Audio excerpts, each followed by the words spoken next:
Hello বন্ধুরা, good afternoon. এখন বাজে দুপুর 12টা। তো আজকের ব্লগটা আমি 12টার থেকে শুরু করছি। আমার শরীরের অবস্থা খুবই খারাপ। তোমরা আমার মুখটা দেখে হয়তো বুঝতে পারছো কয়েকদিন আগে আমি যেমন ছিলাম, দুদিন আগে, তো সেটার থেকে আজকের অবস্থা আমার আর একটু বেশি খারাপ। দেখো, একদম এই সাইড ফুলে একাকার হয়ে গেছে। এতক্ষণে একটু জ্বর ছিল শরীরে, সেই জ্বরটা এতক্ষণে কমেছে। তো ভাবলাম রান্নাটা শেষ করে নিই। দুদিন থেকে তোমাদের দাদাভাই রান্না করছে, রান্না বলো, ঘর পরিষ্কার বলো, সব কিছুই ও করছে। আজকে সময় ছিল না বলে ডাল রান্না করে চলে গেছে, আর এসে আবার রান্না করবে। তো ভাবলাম যে এখন একটু শরীরটা ভালো লাগছে, মাথার ভারটা একটু কমেছে, একটু রান্নাটা শেষ করে নিই। তো এসে গেছে এদিকে রান্না বসাতে।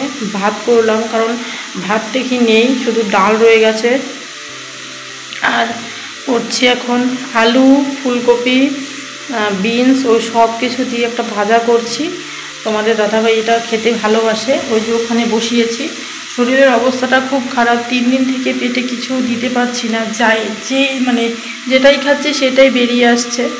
তো আর তোমরা হয়তো মুখটা দেখে বুঝতে পারছো, দেখো মুখটা কি ফুলে আছে, পুরো মুখের অবস্থা। 12টা বেজে গেছে, দুদিন থেকে চান করি না। আর ডাক্তার দেখিয়েছিলাম, ডাক্তার একদমই জল ধরতে বারণ করে দিয়েছে, কারণ জল ধরলে, ঠান্ডা জলটা ধরলে নাকি শরীর আরও বেশি অসুস্থ হবে। আমি বেশি জোরে কথা বলতে পারি না, এই চাপাগুলো খুব ব্যথা। দেখো এই যে কানটা, যে কানের পরেছি, কানেরটা অবধি কানের সাথে লেগে গেছে, এতটাই ফুলেছে মুখটা। নিজের মুখটা নিজেই ঠিকভাবে চিনতে পারছি না। সারাটা রাত ধরে ঘুমোতে পারি না, আর সারাটা দিন বসে থাকতে পারি না, এই অবস্থা। তো চলো, এদিকে রান্নাটা বসিয়েছি, এদিকে রান্নাটাও দেখতে হবে।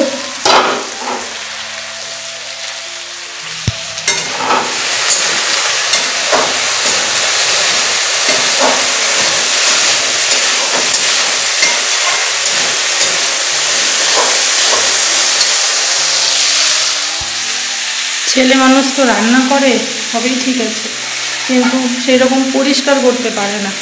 আর তোমরা অনেকেই হয়তো বুঝেছো, আমি সব পরিষ্কার না দেখলে আমার ভালো লাগে না। হ্যাঁ, তোমরা বললে হয়তো দিদিভাই শরীরটা অসুস্থ, এখন এসব পরিষ্কার বাদ দাও, নিজে সুস্থ হও, সেটা ঠিক, কিন্তু আমি অপরিষ্কার জায়গার মধ্যে খেতে পারি না। আমার একটা সত্যি কথা বলতে, আমার এই যে ঘৃণা জিনিসটা অতিরিক্ত। আর একবার যদি আমার সেইটা ভেতরে ঢুকে যায়, আমি 2-3 দিন পর্যন্ত না খেয়ে কাটিয়ে দেব, এরকম অবস্থা হয় আমার।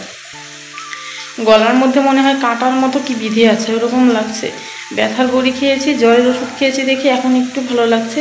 এতক্ষণ গলার মধ্যে একটা স্টোল আছে, স্টোল আর একটা মোটা চাদর আছে, ওসব পেঁচিয়ে শুয়েছিলাম, উঠতেই পারছিলাম না, শরীরটা এতটাই দুর্বল ছিল। আর ভাতটা করে নিয়েছি, তাহলে ও এলে আর ও রান্নাটা করতে হবে না। ও আস্তে আস্তে কয়টা বাজবে আমি জানি না, হয়তো অনেক দেরি হবে, কারণ কালকেও অনেকটা দেরি করে এসে বেচারা রান্না করেছে। 10:30টা পর্যন্ত রান্না হয়েছে, ডাল করেছে, ডিম অমলেট করেছে, আমার জন্য ঘি এনেছে। তো দেখো, আমি কিছু দিয়ে খেতে পাচ্ছিলাম না, তারপর আমার জন্য একটা ঘি নিয়ে এসেছে। আর ঘিটা নিয়ে এসে কি করেছে তোমাদের বলি, আমার হাসিও পাচ্ছিল। আমাকে ঘি দিয়ে ভাত দিয়েছে, ঘিটা এনে ঘিয়ের কৌটো খুলে নিজেই আগে এক চামচ খেয়ে নিয়েছে, কারণ ওর না এই জিনিসগুলো খুব পছন্দ। যে কোনো জিনিস ঘরে যদি রাখা হয়, যেমন যে কোনো জিনিস হলো, যেমন আমুল দুধ, ঘি, তারপরে হরলিক্স, এসব যদি এনে রাখা হয় না, ও নিজেই নিয়ে খেয়ে ফেলে, এরকম বাচ্চা মানুষের মতো করে। আর হ্যাঁ, তোমরা অনেকেই বলেছো যে দাদাভাইকে কেন তুমি পাগল বলেছো। পাগল বলেছি কারণ ও আমাকে ভালোবেসে পাগলি ডাকে, আমি ওকে ভালোবেসে পাগল ডাকি, এটাই। আমি ঠিকমতো কথা বলতে পারি না তোমাদের সামনে, তাই আস্তে আস্তে বলছি, তোমরা একটু মানিয়ে নিও। তো চলো, আমি এখন ভাজাটা তাড়াতাড়ি রান্না করে একটু খেয়ে নেব, ভালো লাগছে না কিছুই।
করেছিলাম, কিন্তু ভিডিওটা আর এগিয়ে নিয়ে যেতে পারিনি, কারণ আমার শরীর তো ভীষণ অসুস্থ। তো সকালবেলা ঘুম থেকে উঠেছি, তখন বাজে 5টা। আমি সারা রাতেই ঘুমোতে পারিনি, একবার 3টার দিকে উঠেছি আর একবার 4টার দিকে উঠেছি। 1 ঘন্টা পর পর উঠছি, ঘুমাই না না, তো ওর জন্য খুব খারাপ লাগছিল। সকালবেলা 5টার দিকে উঠে তোমাদের দাদাবার জন্য রান্না করেছি, কারণ আজ 3 দিন থেকে আমার শরীর ভীষণ অসুস্থ, মুখ চোখ ফুলে গেছে আর ভীষণ জ্বর। 3 দিন থেকে ও নিজে নিজেই রান্না করছে, আমার ভাত বেরিয়ে দিচ্ছে, সব কিছুই করছে, আমি কিছুই করছিলাম না। তো ভাবলাম যে ছেলে মানুষ আর কত করবে, নিজেরও দেখতে খারাপ লাগে। এই সকালবেলা আজকে একটু আলু সেদ্ধ আর একটু আলু ভাজা, আর তোমাদের দাদাভাই আমার জন্য ঘি নিয়ে এসেছিলো। এই যে এখন আমি ঘি দিয়ে ভাত খেতে বসে গেছি। আমি আলু ভাজা আলু সেদ্ধ কিছুই খেতে পাচ্ছি না, কারণ আমার কোনো কিছুই পেট দিয়ে যাচ্ছে না, আমার মুখ দিয়ে ঢুকছে না, আর মুখের ভিতরে যেন কী হয়েছে, ঢোকটাও গিলতে পারছি না, বারবার উল্টি হয়ে যাচ্ছে। 5টার থেকে 7টার মধ্যে 6বার উল্টি করেছি। শরীরটা এতটাই খারাপ, ডাক্তার মানে আমাদের এখানে ডাক্তারকে ফোন করেছিলাম, কারণ এখানকার ডাক্তার কী ওষুধ দেয় আমার নিজেরও ভালো লাগছিল না। মামাকে ফোন করেছিলাম, ডাক্তার মামাকে, তো মামা বলল যে 7টা দিন দেখ, 7টা দিন যাক, যদি সুস্থ না হয় তাহলে চলে আসিস। এখন তো মাত্র আজকে নিয়ে 4টা দিন, 7টা দিন যাক, দেখা যাক কী হয়। এখন একটু এই দেখো, আমি সকালবেলা এইটুক খাবার নিয়ে বসেছি, আর সারাদিনও খেতে পারবো না, কারণ এতটুকু যদি আমি খেতে পারি তাহলে আমার ভাগ্য। সত্যি আমি পেটে প্রচুর খিদা, কিন্তু খেতে পারি না। তোমার দাদিভাই সেদিন ম্যাগি এনে দিয়েছিল, ম্যাগিটা খেয়েও উল্টি করে ফেলে দিয়েছি। ওকে বলছিলাম সুজি এনে দিতে, বলছে যে এখন আমি কাজে যাই, বিকালবেলা তোমার জন্য সুজি এনে দেবো। ওরও তো কাজ আছে না, কাজ না করলে তো এখন আমাদের চলবে না। তো চলো আমি এদিকে ভাতটাকে মেখে নিই, মেখে খেয়ে নিই, পরে তোমাদের সাথে কথা বলবো। জানি না কখন তোমাদের সামনে আসতে পারবো, চেষ্টা করবো তোমাদের সামনে এসে কথা বলতে। আর ভিডিওটা জানি না আমি এই ভিডিওটা কয়দিনে শেষ করব। অনেকক্ষণ পর তোমাদের সামনে চলে এলাম। তোমাদের দাদাভাইকে আমি বলেছিলাম যে আমার জন্য অল্প একটু সুজি এনো, ও দেখো কি করেছে, পুরো আধা কেজি সুজি নিয়ে চলে এসেছে, কারণ ও জানে আমি আজ 4 দিন থেকে কিচ্ছু খেতে পাচ্ছি না। ভাত নিলেও সেটা আমি উল্টি করে ফেলে দিচ্ছি, আর ও আমার জন্য এখন প্রায় আধা কেজি সুজি নিয়ে এসেছে। আর আমি সন্ধেবেলা একটু ওই যে লাল চা করে খেয়েছিলাম, আর একটু রয়ে গেছে, খেতে ভালো লাগছে না, তাই রেখে দিয়েছি। আর নিয়ে এসেছে ও বেগুন আর শুকনো মাছ। আর তোমরা বলেছো এই জায়গাটা পরিষ্কার করতে, আমার শরীরের অবস্থা তো ভালো নয়, তাই আমি ভাবছি 2 দিন পর পরিষ্কার করব, শরীরটা একটু সুস্থ হোক, না হলে আমি কিছুই করতে পারবো না। তো চলো এখন না একটু সুজি বানাবো, সুজি বানিয়ে খাই। আর প্রচুর খিদে পেয়েছে জানো, মানে পেটটার মধ্যে এতই খিদে আমার, কিন্তু কিছুই খেতে পাচ্ছি না, মনে হচ্ছে যে যা পাই সেটাই খেয়ে নেই, পেটের মধ্যে এতটাই খিদে। আর যেটাই সামনে নিয়ে যাই সেটাই মুখে দিলে বেরিয়ে চলে আসে, কিচ্ছু খেতে পাচ্ছি না, এই অসহ্য যন্ত্রণা আর ভালো লাগছে না। আর একটা কথা বলি, তোমাদেরকে বলা হয়নি, এবং আমি তোমাদের দাদাভাই ছাড়া বাড়িতেও বলিনি এখনও, আমি কালকে রাতে, আজকে তো সকাল থেকে প্রায় 4বার উল্টি করেছি। উল্টি করার সাথে কালকে রাতে যখন আমি উল্টি করেছি তখন নাক দিয়ে রক্ত বেরিয়েছে, নাক দিয়ে রক্ত বেরিয়েছে, সেটা যে কেন আমি নিজেও জানি না, সেটা যে কেন হয়েছে আমি নিজেও জানি না। চলো আগে একটু গরম জল করে নিই, একটু গার্গল করি, তারপর সুজিটা ভাজবো, ভেজে সুজিটা খাবো। আর আমার কাছে না সুজি এভাবে থেকে না, সুজি কাঁচা সুজিটা খেতে ভালো লাগে, কিন্তু এভাবে তো খাওয়া যাবে না, খেলে তো আবার অসুস্থ হয়ে যাব। আর দেখো রান্নাঘরের কি অবস্থা করে রেখেছি, কেমন করে গোছাবো বলো তো, আমারও না নোংরা থাকতে ভালো লাগে না, মনে হয় একটু পরিষ্কার পরিচ্ছন্ন থাকি, কিন্তু শরীর না দিলে কোনো কিছুই ভালো লাগে না। কার ইচ্ছে করে বলো তো সারাটা দিন শুয়ে বসে কাটাতে, আমি তো শুয়ে বসে থাকা একদমই পছন্দ করি না, আমারও ইচ্ছে করে একটু কাজ করি, এদিকটা গোছাই ওদিকটা গোছাই, আর কিছুই পারছি না। চলো সুজির প্যাকেটটা খুলে নেই, তোমাদের সাথে কথা বলতে বলতে খুললে আবার পড়ে যাবে। একটু সুজিটা বসিয়ে দিয়েছি, আর একটু এটার মধ্যে জল দিয়ে নিই, একদম মানে যাকে বলে একদম তেলতেলা করবো, একদম জল দিয়ে, বেশি করে জল দিয়ে একদম গলিয়ে গলিয়ে খাবো, তাহলে যদি একটু ভালো লাগে। এটা একটু জাল হোক, আর একটু জল দেবো ওটার মধ্যে, তাহলে একটু জাল হবে। আর এটার মধ্যে এখনও কিছু সেরকম দেইনি, এটার মধ্যে দেবো চিনি, আর সেরকম কিচ্ছু দেবো না, কারণ জানি না আমি এখন সম্পূর্ণটা খেতে পারবো কি না। যতটুক পারি অতটুক খাবো, আবার না খেলে না তোমাদের দাদাভাই এসে বকাবকি করবে। আর হ্যাঁ সত্যি তো, ছেলেটা দেখো তো আমার জন্য সুজি নিয়ে আসছে, ম্যাগি নিয়ে আসছে, এটা সেটা, কী খাচ্ছি না খাচ্ছি কাজে গিয়ে বারবার খবর করছে। আর এখন যদি আমি এগুলো না খাই, ওরই তো কষ্ট হবে না। আর কি করবো বলো তো, আমি খেতেও তো পাচ্ছি না, কিছুই তো ভালো লাগছে না। কি করবো বলো তো, আমি অসহ্য যন্ত্রণায় ভুগছি জানো, কি যে যন্ত্রণা, কি করে বলবো তোমাদের। এমন ফুলা ফুলেছে, দেখো মুখটার অবস্থা, এমন ফুলা ফুলেছে, এই দেখো। আমি ঘাটটা নিচে করতে পারি না, এরকম করতে পারি না, এরকম করতে পারি, কোনো রকম করতে পারি না জানো, এতটাই ফুলেছে। চলো এখন একটা বাটি নিয়ে নিই, বাটির মধ্যে সুজিটা নিয়ে খেয়ে নিই। কোনো কাজ বাজ তো কিছুই করছি না দুদিন থেকে, শরীরের অবস্থার জন্য হয়ে গেছে। চলো সুজিটাকে এখন নামিয়ে নেব। সব নোংরা নোংরা পড়ে আছে, তোমরা হয়তো বলবে সোমা দিদিভাই তুমি তো নোংরা হয়ে গেছো, তোমার কি অবস্থা রান্নাঘরের। কি করবো বলো তো, এখন একটু এভাবেই থাকতে হবে। তোমাদের দাদাভাই তোমাকে সাফ সাফ জানিয়ে দিয়েছে এত পরিষ্কার পরিচ্ছন্ন থাকতে হবে না, তুমি সুস্থ হও সব পরিষ্কার হবে, তুমি আগে ঠিক হও সব ঠিকঠাক থাকবে, এরকম করে জানিয়ে দিয়ে গেছে। তো সুজিটা না প্রায় অনেকটাই করে ফেলেছি, দেখি কতটুকু খেতে পারি।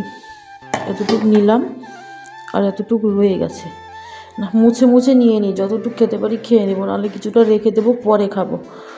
তো এটা মুছে মুছে নিয়ে নিই।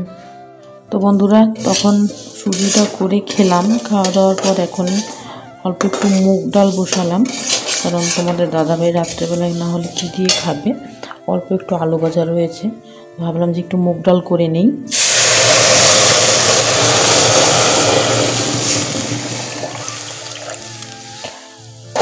তাই ওর জন্য একটু মুগ ডাল বসালাম, আর ও মুগ ডালটা খেতে খুব ভালোবাসে। আর তোমাদের সেদিন দেখিয়েছি যে আমি ইলেকট্রিক কেটলির মধ্যে ডাল সেদ্ধ বসিয়েছি, ডাল সেদ্ধ হচ্ছিল না, তাই এখন এটার মধ্যেই বসিয়েছি। তারপরে যে এটা দিয়ে ঢেকে দেবো। আর দেখো কতগুলো বাসন জমেছে, এগুলোকে সব আমার এখন ধুতে হবে। তো চলো এটাকে ঢেকে দিয়েছি, যখন একটু টকবক করে উতলিয়ে আসবে তখন আমি একটু লবণ দেবো, মানে পরিমাণ মতো লবণ দেব, তারপর যা যা করতে হয় সেটাই। আর দেখো একটা বেগুন নিয়ে এসেছে, বেগুনটাকে এখন ধুয়ে কেটে নেব, বেগুনের করব বড়া। বেসন থাকলে ভালো হতো, বেসন নেই, আর যে একটু আলু সিদ্ধ রয়ে গেছে। আমি সকাল থেকে এক ফোঁটাও ভাত খাইনি, তাই দেখো সব রয়ে গেছে।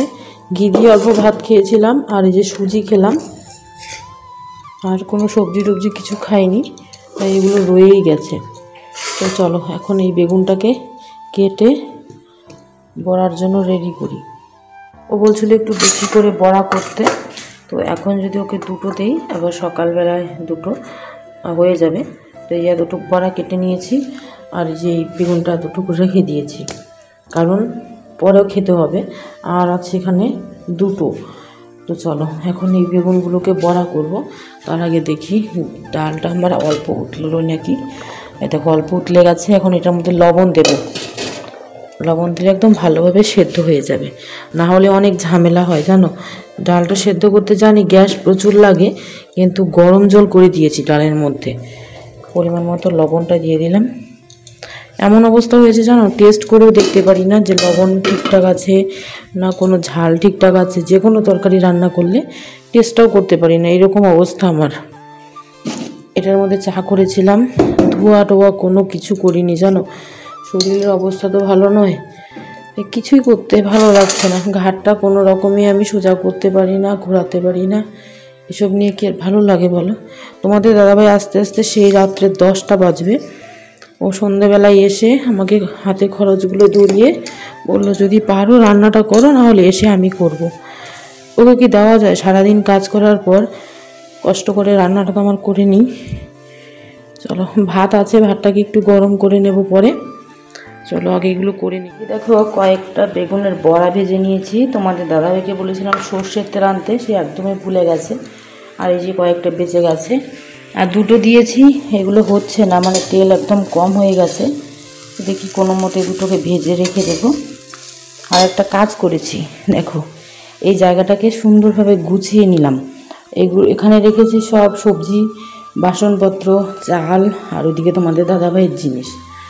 আর এই যে আমার ভাতও তো হয়ে গেছে, ভাত হয়ে গেছে, ডাল হয়ে গেছে। এখন এই সবগুলোকে একসাথে সুন্দর করে গুছিয়ে রেখে দেব। ও এলে তারপর ভাত খাবে, আমি আর খাবো না, আমি সুজি খেয়েছি। আর শরীরটাও ভীষণ খারাপ লাগছে। আর এই বড়াগুলো হবে না, ওকে আমি তেল আনতে এতবার করে বলে দিলাম, ও ভুলে গেছে। আমারও এত মনে থাকে না জানো, এই শরীর খারাপ নিয়ে এত কিছু মনেই থাকে না।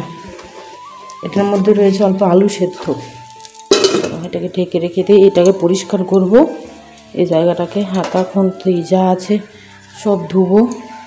কয়েকদিন থেকে ছেলে মানুষ রান্না করে, বোঝো না, ছেলে মানুষ রান্না করে তার পরিষ্কার একটু রাখে না। দেখো এই সাইডগুলোকে কি করেছে। ভেবেছিলাম একবার এগুলোকে ধুবো, ওই দিন ডাল করেছিল, ডাল করার পর দেখো পুরো ডাল এখন পর্যন্ত লেগে আছে। আর আমার শরীরে এক ফোঁটাও সেরকম জোর নেই। আর ভাবো তো 4 দিন থেকে কোনো খাওয়া দাওয়া বন্ধ, কিছু খেতে পারি না। আর কি জোর থাকে? শুধু সেই সুজি খাওয়া আর ম্যাগি খাওয়া। আর এই যে 2-1 গ্লাস করে যতটুকু ভাত খাই, আমার মতো শরীরে কি আর অতটুকু ভাতে হয়? ভাত খেলে সেই রকম উল্টি করে আবার ফেলে দিতে হয়।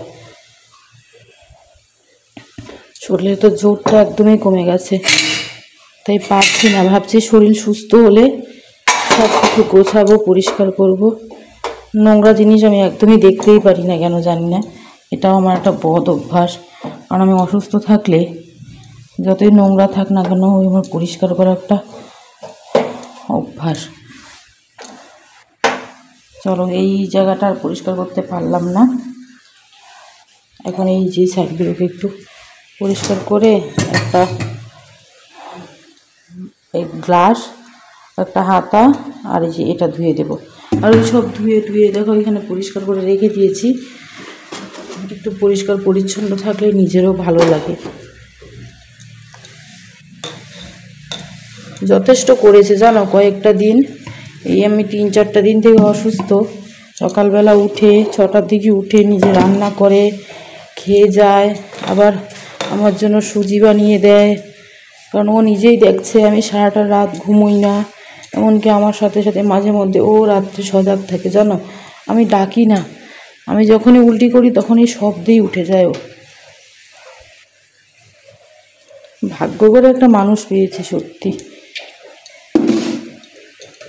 অত ভাগ্য আমার থাকলে হয়। আমি ভগবানের কাছে প্রার্থনা করি যেন আমি সবসময় ওর মন জুগিয়ে চলতে পারি, যেন কোনো দিন ওর অমতে কোনো কাজ না করি। তো চলো, এদিকটা আমি ঠিকঠাক করে গুছিয়ে নিলাম। আর এখন এই যে 2টো বাসন ধুবো, তারপর যখন আসবে তখন যদি শরীরটা ভালো এখনকার মতো থাকে তাহলে অবশ্যই ওকে খেতে দেবো, আর না হলে ও নিজে নিয়ে খেয়ে ফেলবে। এদিকে খুব লক্ষ্মী।